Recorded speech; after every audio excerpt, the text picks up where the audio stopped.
Primeira Crônicas, capítulo 13, verso de 1 ao verso 14, diz assim a palavra do Senhor. E Davi tomou conselho com os capitães dos milhares e das centenas, com todos os líderes. E disse Davi a toda a congregação de Israel: se bem vos parece, e se isso vem do Senhor nosso Deus, enviaremos depressa mensageiros a todos os nossos outros irmãos e a todas as terras de Israel, e aos sacerdotes e aos levitas nas suas cidades, e nos arrabaldes, para que reúnam conosco, e tornemos a trazer para nós a arca do nosso Deus, porque não buscamos nos dias de Saul.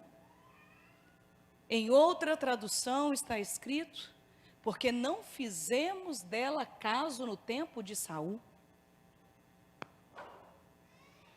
Então disse toda a congregação que se fizesse assim, porque este negócio parece reto aos olhos de todo o povo.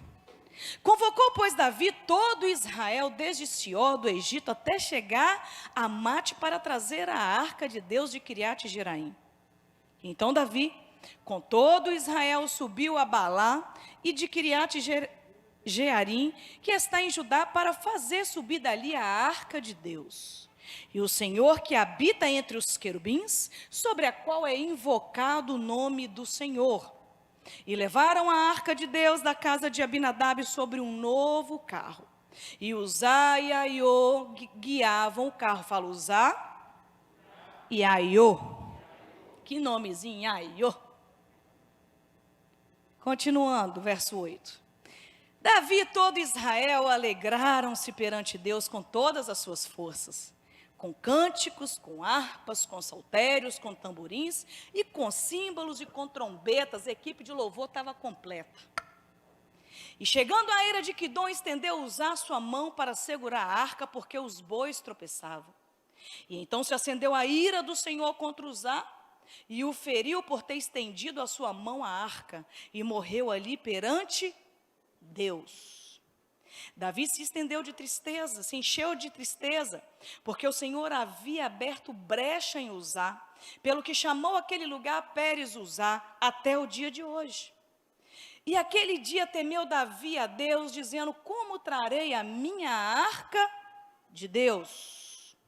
Por isso Davi não trouxe a arca a si, a cidade de Davi, porém a fez levar à casa de Obed-edom, o giteu.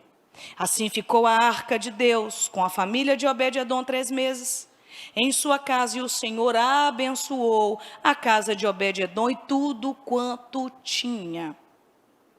Igreja, essa palavra não é novidade para ninguém. E por incrível que pareça, tem 3 semanas que eu só leio esse capítulo. E por incrível que pareça também, por várias vezes no decorrer dessas 3 semanas, esses versículos e essa história foi citada algumas outras vezes aqui por pregadores que estavam ministrando um outro tipo de mensagem. Mas eu comecei a falar com Deus, eu comecei a questionar o Senhor, por que eu não conseguia sair desse capítulo 13 de 1 Crônicas? E eu entendo, igreja, que antes de Deus falar com a igreja, Deus quer falar comigo. Antes de Deus passar o recado para a igreja, eu preciso de olhar para mim, eu preciso de olhar para a minha casa. Por isso eu sou muito minuciosa quando eu vou ministrar uma palavra. E Deus começou a me falar coisas tão fortes e tão profundas, que talvez a ministração dessa noite seja um pouquinho diferente. Porque eu quero esmiuçar com vocês, praticamente versículo por versículo, daquilo que o Senhor veio falando comigo.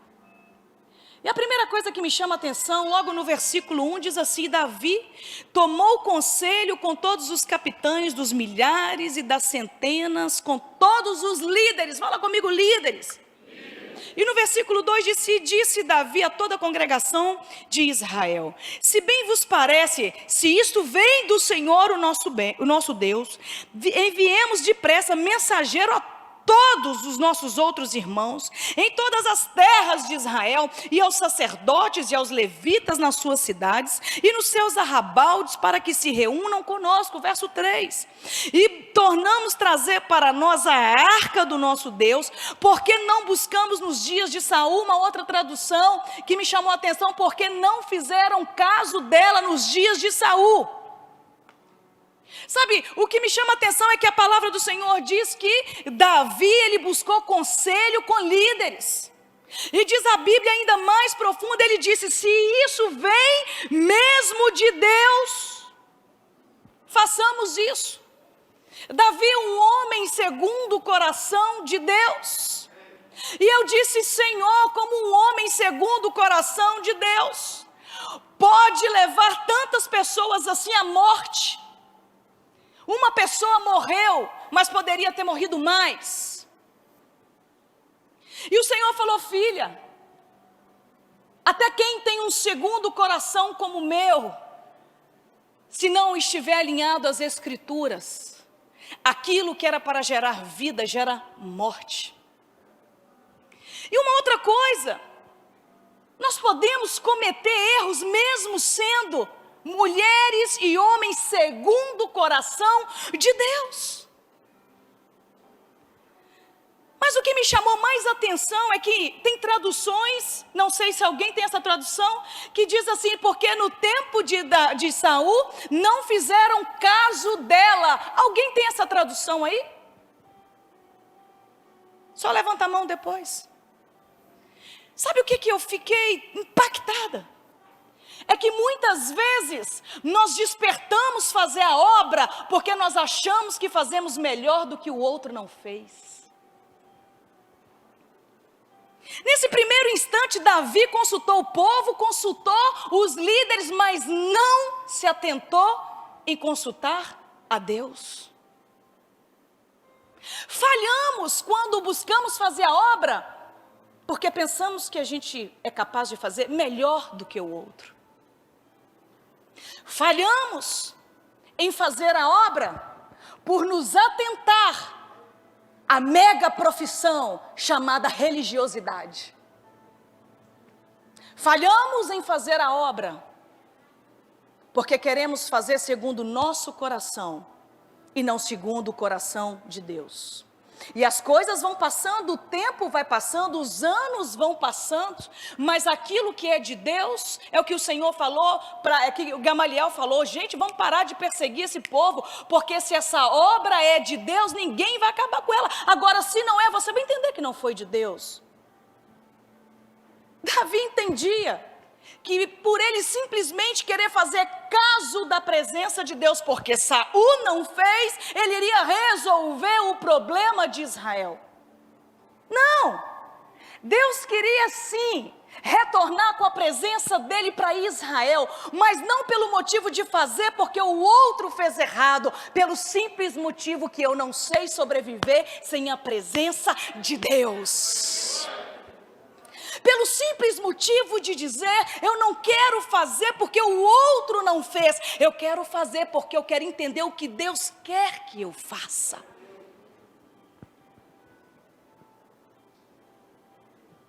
E no versículo 4, diz assim: então disse toda a congregação que se fizesse assim, porque este negócio pareceu reto aos olhos de todo o povo. Davi manda mensagem agora a todo o povo. E agora todo o povo diz: Davi, isso é reto aos olhos de Deus. Vamos embora, Davi. Vamos fazer aquilo que Saul não fez. Mas Davi esqueceu que a voz do povo não é a voz de Deus. Gálatas capítulo 1, versículo 10, diz assim. Gálatas capítulo 1, verso 10. Porventura, procuro eu agora o favor dos homens ou de Deus? Ou procuro agradar a homens? Se não agradasse ainda a homens, não servia a Cristo. Davi não compreendeu que antes dele fazer uma reunião com o povo, Davi precisava de fazer uma reunião com Deus. Davi não compreendeu que antes dele ter um encontro com o povo, ele precisava de ter um encontro face a face com Deus. Davi se reuniu com o povo, mas Davi não se reuniu com Deus. E no versículo 5 diz: convocou, pois, Davi todo Israel, desde Sior do Egito até chegar a Ramate, para trazer a arca de Deus de Quiriate Jearim.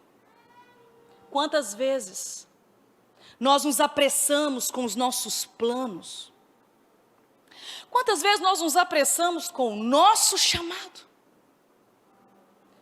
Mas ao invés de gerarmos vida, nós estamos gerando morte em nome do Senhor.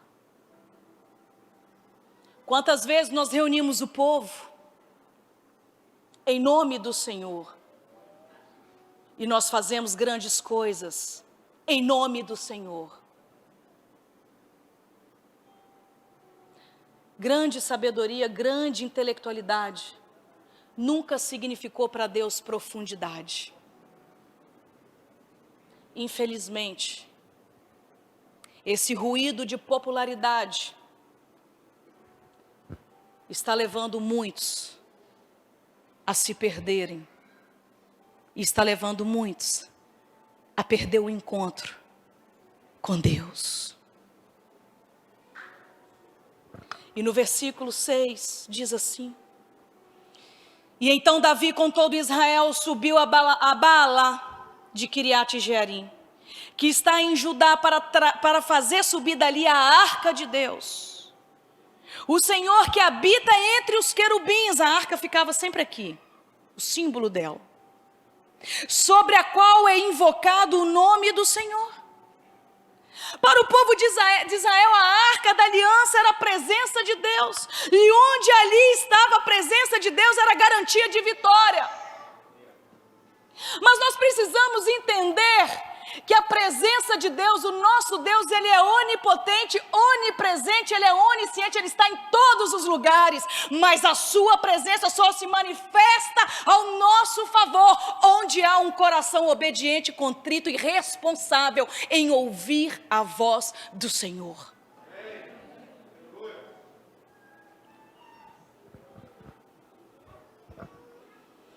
E no versículo 7, e levaram a arca de Deus da casa de Abinadab, fala comigo, Abinadab, sobre um carro novo, em outras traduções, sobre uma carroça nova. E Uzá e Aiô guiavam o carro. Agora Davi pega o que ele tem de melhor, de fato. Por isso, na presença de Deus, não chama a atenção do coração de Deus o quanto você oferta, se o seu coração não for ofertado antes para Ele. Por isso, para Deus não chama a atenção o quanto belo, o quanto sábio você é, se de fato você não parou para ouvir a voz de Deus. Porque a forma que eu, pastora Cris, faço pode ser muito lindo, mas pode ser a forma que Deus não quer que eu faça. Talvez o que eu faço é tão lindo, mas o Senhor quer que eu faça tão simples. É como a história do bolo de chocolate, que o bispo sempre conta aqui. Prepararam um bolo de chocolate para Deus, colocaram uma cereja em cima, perfeito para agradar alguém. Mas quando Deus recebeu, Ele perguntou: você me perguntou se eu gostava de bolo de chocolate? Muitas vezes a motivação do nosso coração é a melhor, mas não é a forma que Deus quer que eu faça. E diz a Bíblia que agora Davi chamou Uzá e Aiô, e começaram em cima daquele carroção levar a arca, a presença de Deus. E o grande erro de Davi inicia-se aqui, porque a palavra do Senhor diz que a presença de Deus, simbolicamente a arca da aliança, estava por 20 anos na casa de Abinadab e nunca se fizeram caso dela. Davi quer tentar promover Uzá e Aiô. Só que Uzá e Aiô eram filhos de Abinadab. Eles estavam há 20 anos convivendo com a Arca da Aliança e ainda há 20 anos não entendiam o que Deus queria. Assim somos nós. Nós caminhamos na presença de Deus 1 ano, 2 anos, 3 anos, 4 anos, 5 anos, 6 anos, mas nós pensamos que a nossa sabedoria é suficiente para batermos no peito e dizer: eu tenho a resposta.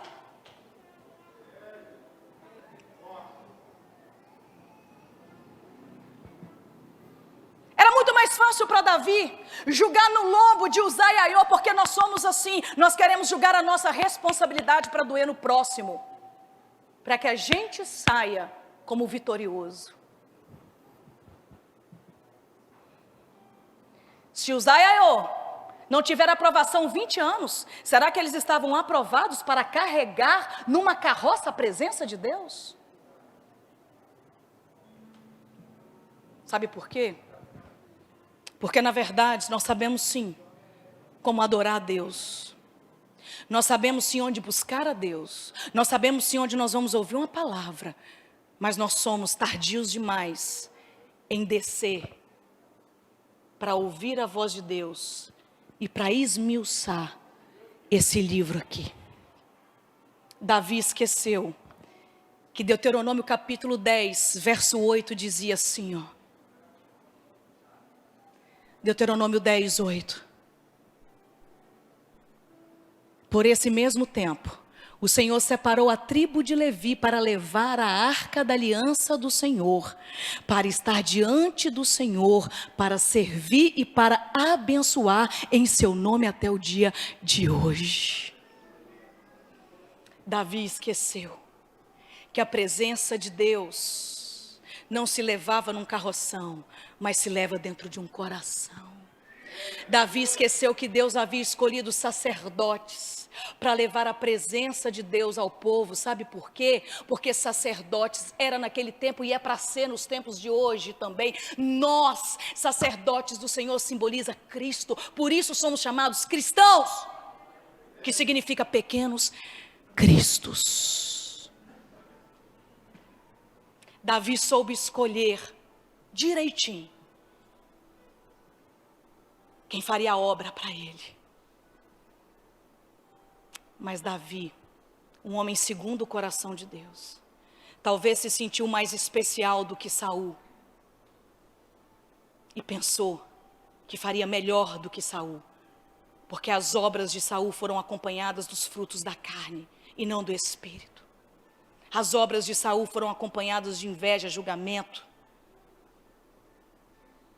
orgulho, soberba, altivez.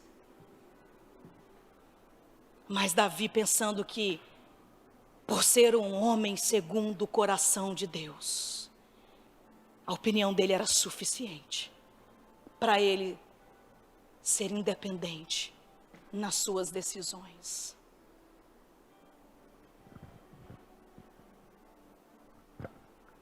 Davi falhou quando não mergulhou nas Escrituras. Davi falhou quando a palavra não foi o seu manual, não foi a sua direção.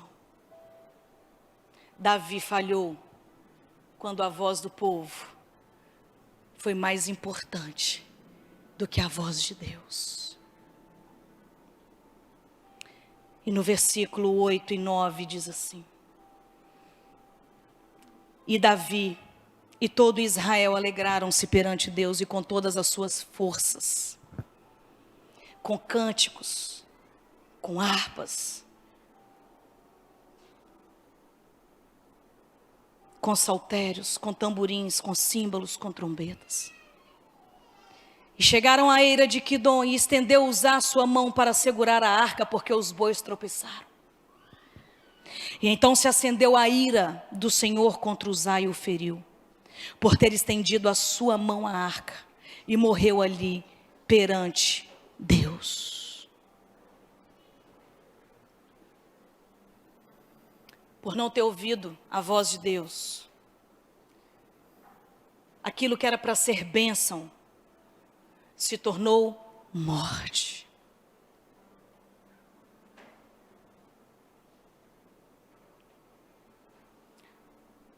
A intimidade com Deus é algo mais poderoso que um homem e uma mulher possa ter. Saber ouvir a voz de Deus é a maior segurança que um homem e uma mulher possa ter. Parar para ser humilde, parar para tomar conselho é importante sim, mas não é mais importante do que você entender o que Deus quer que você faça. A morte de Uzá foi a culpa de um homem segundo o coração de Deus. Sabe o que é que eu aprendo? Por muitas vezes nos colocar mais importante do que aquele que outrora morreu tirando a sua própria vida, eu mato outros também. Porque o meu ministério, o meu chamado, não é mais importante do que o seu. A minha vida não é mais importante do que a sua. Os pequenos erros que eu cometo não me faz mais santo do que talvez os erros um pouco mais graves que você comete. Nós não podemos basear a história do nosso chamado pelo que o outro errou. Nós temos que basear o nosso chamado em ouvir a direção de Deus, porque só assim existe vida. Verso 11. Davi se encheu de tristeza porque o Senhor havia aberto brecha em Uzá, pelo que chamou aquele lugar Pérez Uzá até o dia de hoje. E daquele dia em diante, temeu Davi a Deus, dizendo: como trarei a minha arca de Deus? Agora chegou a hora de Davi marcar o encontro com Deus.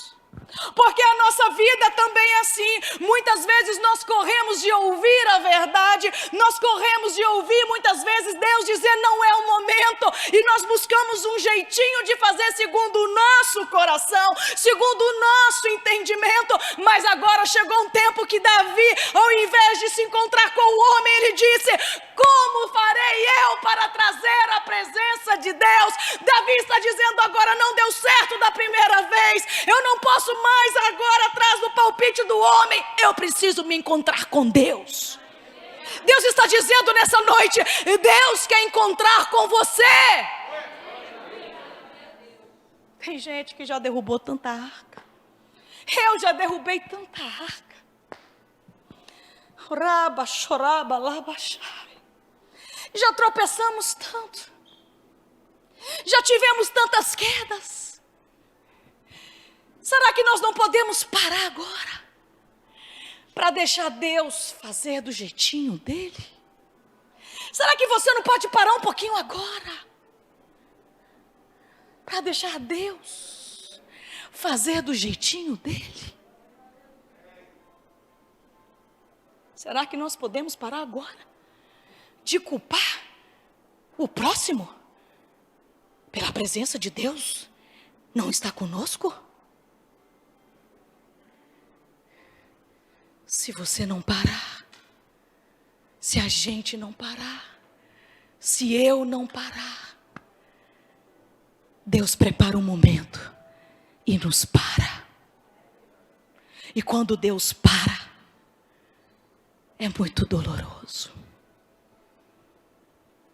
porque nós não sabemos parar para ouvir Deus falar.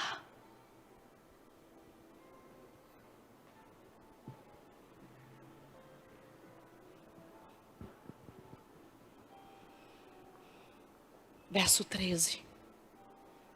Por isso Davi não trouxe a arca a si, a cidade de Davi, porém a fez levar à casa de Obed-edom, o giteu. Verso 14. Assim ficou a arca de Deus com a família de Obed-edom 3 meses em sua casa. E o Senhor abençoou a casa de Obed-edom e tudo quanto tinha. Deus escolheu um lugar que reverenciava a presença de Deus. Deus escolheu morar num lugar que reverenciava ouvir a voz de Deus. E quando a presença de Deus chega, a transformação é rápida e imediata. Quando a presença de Deus chega, a restauração é imediata. Quando a presença de Deus chega, é tudo novo. A Bíblia diz que Obed-edom, ele prosperou tanto, que quando Davi entendeu, não vou falar disso agora, vou continuar essa pregação mais para frente. Quando Davi entendeu a forma que Deus traria novamente a presença dele, mas agora para o povo de Deus ter o favor da presença dele, diz a Bíblia que quando ele foi à casa de Obed-edom buscar a arca, a presença, Obed-edom olhou para um lado, olhou para o outro, fala: epa, está tudo bonitinho, está tudo organizadinho, a prosperidade está aqui, mas eu quero seguir a arca, eu quero seguir a presença, eu não quero sair debaixo dessa nuvem. O que a presença de Deus faz em nós, não tem como abandonar por prosperidade nenhuma. Xaraba, laba, calaba, xaraba, andalabaçô.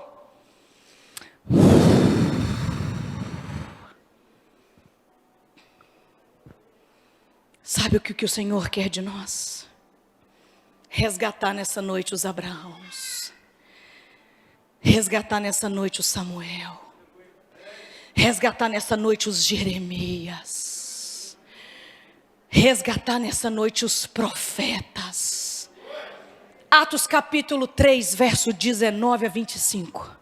Atos capítulo 3, verso 19 a 25. Arrependei-vos, pois, e convertei-vos para serem cancelados os vossos pecados, a fim de que da presença do Senhor, xarabandalabacalaba, xarabandaia, venham tempos de refrigério, e que envie Ele o Cristo que já vos foi designado, Jesus, ao qual é necessário que o céu receba até os tempos da restauração de todas as coisas, que Deus falou por boca dos seus santos profetas desde a antiguidade. Disse na verdade Moisés: o Senhor Deus vos suscitará dentre os vossos irmãos um profeta semelhante a mim, e a ele ouvireis em tudo quanto vos disser. Acontecerá que toda alma, eu e você, toda alma vivente, que não ouvir a esse profeta será exterminado do meio do meu povo. E todos os profetas, a começar com Samuel, assim como todos os quantos depois falaram, também anunciaram estes dias: vós sois os filhos dos profetas, vós sois herdeiros queridos de Samuel, vós sois herdeiros de Moisés, vós sois herdeiros de Jeremias, vós sois herdeiros de Cristo Jesus. Apocalipse capítulo 11, versículo 19, se não me engano, diz que o espírito da profecia é a testemunha de Jesus. E Colossenses capítulo 11, a partir do verso 11, diz que em Jesus há toda a plenitude. E a palavra do Senhor diz que o mesmo poder que ressuscitou Jesus mora dentro de nós. A plenitude está dentro de você. O espírito da profecia está dentro de você. Deus quer ativar o espírito profético nessa noite. Deus quer levantar os Moisés e os Jeremias novamente.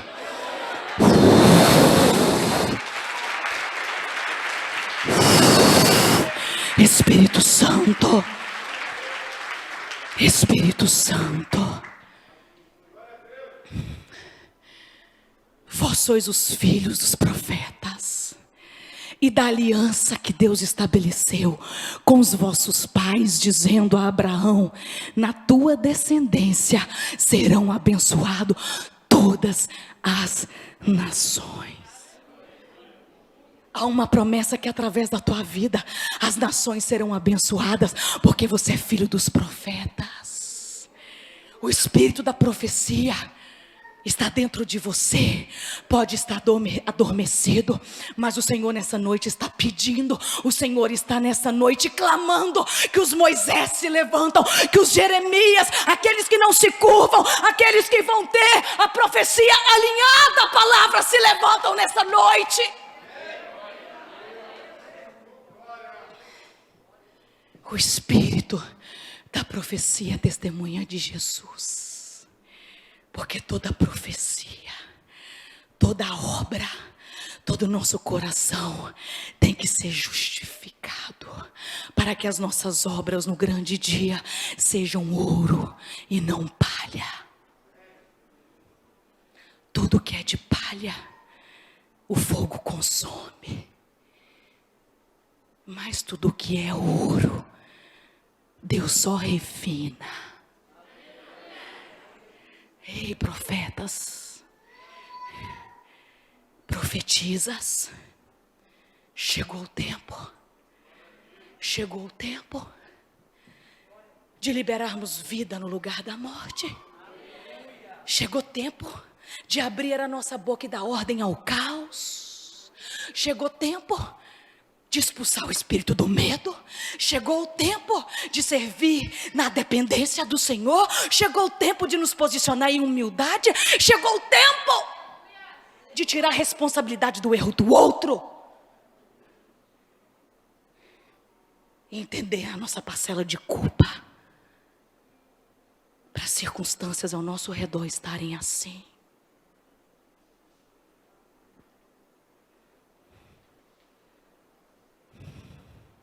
Xarabalabaçô, erebandalabacalabachá. Pode ter passado 1 ano, 2 anos, 3 anos, 4 anos, 5 anos, 6 anos, que eu estou do mesmo jeito. Mas eu não quero mais viver do mesmo jeito. Eu estou pregando para mim. Eu estou batendo essa responsabilidade no meu peito. Porque todos os dias eu oro. Senhor, não me deixe pensar que eu estou fazendo a tua obra, achando que está te agradando, mas a tua presença está distante de mim. Tenha misericórdia. Abra os nossos olhos espirituais. Abra os nossos ouvidos espirituais. E nos ajude a ser portadores da tua glória, segundo a tua vontade, segundo o teu querer. Fica de pé no seu lugar. Deus está nos chamando a refletir. Será que nós estamos carregando a presença de Deus dentro de um carroção? Ou será que nos posicionamos como sacerdotes, sacerdotisas do Senhor? Com o nosso coração justificado para que as nossas obras encontrem agrado no coração de Deus. Eu clamo, Espírito Santo, a Ti nessa noite, para que os olhos sejam abertos, os ouvidos sejam destapados. E eu clamo, Senhor, nessa noite, para que o Senhor ative o espírito da profecia, o espírito profético na Tua igreja. Aquele mesmo espírito que Jeremias era usado para abater o pecado de uma nação. Aquele mesmo espírito que Samuel era ativado para levantar profetas na nação. Aquele mesmo espírito que Abraão foi ativado para abrir mão até da sua primazia em oferta ao Senhor. Que sejamos ativados agora como os heróis da fé.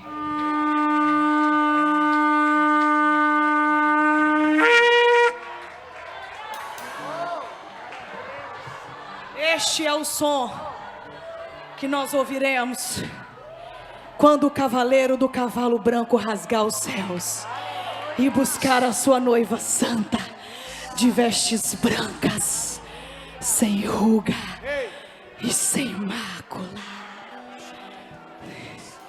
Erga as tuas mãos e fala: hoje eu saio daqui como Moisés, como Neemias, como Jeremias, como Samuel, porque hoje uma ativação profética foi gerada em mim.